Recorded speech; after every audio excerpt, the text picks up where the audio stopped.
Abula cooking YouTube channel එක වෙත මම ඔයාලා ආදරයෙන් පිළිගන්නවා. ඉතින් යාළුවනේ මම අද ඔයාලට අරගෙන ආවා රසම රස වම්බුඩු මෝජුවක් කල් තියාගෙන හදාගන්නේ කොහොමද කියලා කියලා දෙන්න. ඉතින් මගේ channel එක හොඳයි නම් මාව subscribe කරලා ඔයාලගේ යාළුවන්ට share කරන්න කියලා ඉල්ලනවා. ඉතින් යාළුවනේ මුලින්ම බලමු අවශ්‍ය ද්‍රව්‍ය. මෙතනදී වම්බුඩු ග්‍රෑම් 200ක්, අමමිරිස් ග්‍රෑම් 100ක් වගේම රතු ලුණු ග්‍රෑම් 100ක් අරගෙන තිනවා. මේ ද්‍රව්‍ය තුනම හොඳින් හොදලා මද පවන වේලගෙන තෙත හිඳගෙන තමයි මම අරගෙන තියෙන්නේ. ඉන්පසු කහ කුඩු, ගම්මිරිස් කුඩු, කෑලි මිරිස් කුඩු හා ලුණු අවශ්‍ය වෙනවා. අබ අරගෙන තියෙනවා විනාකිරෙන් අඹරගෙන. අඹ පේස්ට් එක උනත් මේ සඳහා එකතු කරගන්න පුළුවන්. තක්කාලි සෝස් මේස හැඳි 2ක් අවශ්‍ය වෙනවා. ඊට අමතරව රම්පේ කරපිංචා, එනසල්, කරාබු නැටි හා කුරුතු කැබැල්ලක් අවශ්‍ය වෙනවා. සීනි මේස හැඳි 3ක් වගේම විනාගිරි මේස හැඳි 4ක් අවශ්‍ය වෙනවා. පොල් තෙල් මම මෙතනදී අරගෙන තිනවා. අවශ්‍ය ප්‍රමාණය මම description box එකේ එකතු කරලා තිනවා. වම්බුටු මේ ආකාරයට තමයි මම කපා ගන්නෙ. ඉතින් යාළුවනේ වම්බුටු කෑල්ල ලොකු වෙන්න කපා ගත්තම තමයි වම්බුටු මෝජුව රසවත් වෙන්නේ. තවත් විශේෂම කාරණයක් තමයි වම්බුටු ටික එකපාර කපා ගන්නේ නැතුව බෙදෙන විදියට ටිකෙන් ටික කපා ගන්න තියෙන යාළුවනේ වඩාත්ම හොඳයි. ඉන්පසුව කහලුණු එකතු කරගෙන හොඳින් කලවම් කරගෙන තමයි මම මේක ගැඹුරු තෙලේ බැදගන්නේ. ඉතින් මෙන්න මේ ආකාරයට තමයි මම මගේ වම්බුටු ටික ගැඹුරු තෙලේ බැදගත්තේ.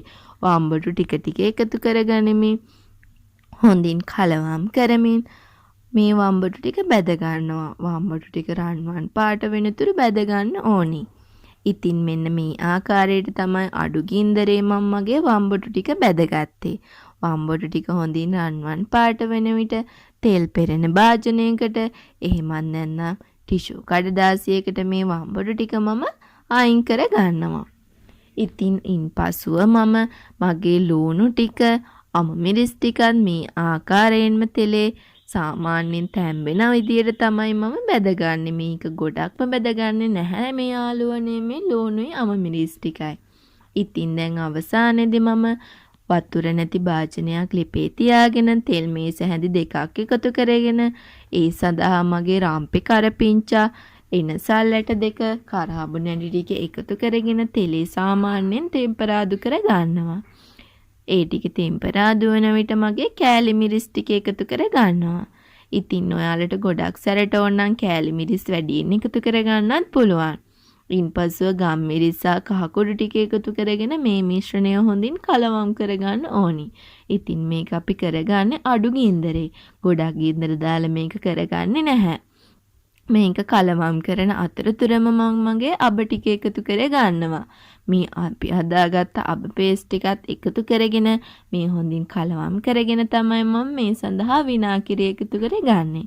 ඉතින් යාළුවනේ ගෙදර හදාගත්ත විනාගිරි මේකට එකතු කරන්න තියෙනම් වඩාත්ම හොඳයි. අපේ වම්බුඩු මෝජුව ගොඩක් රසවත් වෙන්න මේ විනාගිරි බලපානවා. ඉතින් මෙන්න මේ ආකාරයට මේ පේස්ට් එක හොඳින් කලවම් කරගෙන ඉන්පසුව මම මගේ බැදගත් වම්බුටු ටික මේ සඳහා එකතු කර ගන්නවා. බැදගත් වම්බුටු ටිකත් එකතු කරගෙන මේක හොඳින් කලවම් කරගෙන ඉන්පසුව තමයි මම මේ සඳහා මගේ අමමිරිස් ලුණු ටික එකතු කරගන්නේ. ඉතින් යාළුවනේ මෙතනදී මම හාල් මැස්සොත් එකතු කරගත්තා. ඔයාලට නිර්මාංශව හදන්න ඕන ඒ කිසිම දෙයක් එකතු නොකර හදා ගන්නත් පුළුවන්. තවත් දෙයක් තමයි යාළුවනේ මේ සඳහා අපිට ඕම්බල කඩ උනම් භාවිතා කරන්නත් පුළුවන්. ඉතින් දැන් මේ සියල්ලම දාලා හොඳින් කලවම් කරගන්න ඕනි. මේ තවත් විශේෂම දෙයක් තමයි මේ සඳහා මම එකතු කරගන්නවා පොල් කටු හැන්දා. පොල් කටු හැන්දෙන් මේක කලවම් කරනව නම් වඩාත්ම හොඳයි. ඒට හේතුව තමයි අපි මේ විනාගිරි දාලා හදාගත්ත කෑමක් නිසා. ඉන්පසුව මම අවශ්‍ය පදමට ලුණු එකතු කර ගන්නවා. ඉන්පසුව මේ සඳහා මම එකතු කර ගන්නවා මගේ තක්කාලි සෝස් ටික. තක්කාලි සෝස් එකතු කරගෙන අවසානයේදී මේ සඳහා සීනි එකතු කර ගන්නවා. ඉන්පසුව මේ හොඳින් කලවම් කරගෙන විනාඩි 2-3ක් ලිපේ තියාගෙන මේක අපිට ආහාරයට ගන්න පුළුවන්. ඉතින් යාළුවනේ මේ ටික හොඳින් නිමෙන්නට තියලා ජීවාණුහරණය කරන ලද වීදුරු බෝතලයකට දාගත්තම සාමාන්‍යයෙන් අපිට මාසයක් වගේ තියාගෙන මේක කන්න පුළුවන්.